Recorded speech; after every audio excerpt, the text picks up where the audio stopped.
কেন ডাকলে আমায়?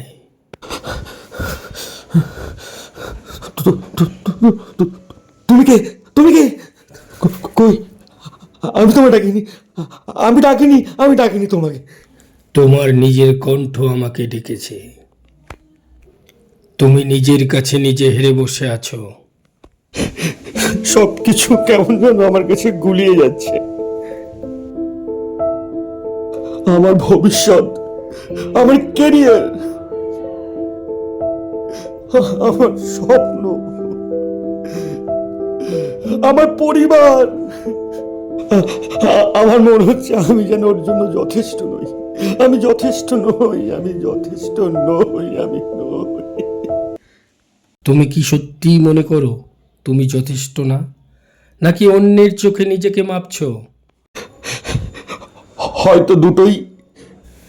তুমি সবসময় ভেবেছো সাহস মানে ভয় না পাওয়া, অথচ ভয়কে সঙ্গে নিয়েই হাঁটাই সত্যিকারের সাহস। আমি ভয় পাই ব্যর্থ হওয়ার, যদি চেষ্টা করেও সফল না হতে পারি তাই। ব্যর্থতা তোমার শত্রু না, তোমার শিক্ষক। সারা জীবন তুমি প্রত্যাশার পিছনে ছুটে চলেছ, নিজের দিকে তাকাতেই ভুলে গেছো। তাহলে বলো আমি কি করব? বলো তুমি আমাকে, আমি কি করব? বলো তুমি আমাকে। প্রথমে থামো, নিজেকে বোঝো। নিজের পথ নিজেই তৈরি করবে, অন্য কারোর দেখানো পথে নয়। আর আমি যদি পড়ে যাই?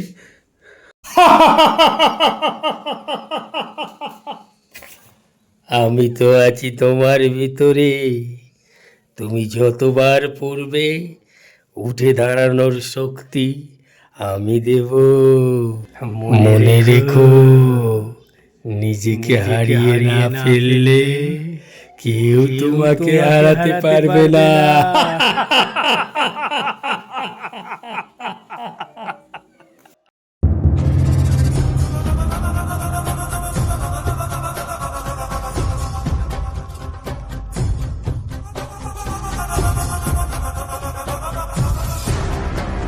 আমি আবার শুরু করব, আমি আবার নতুন করে শুরু করব।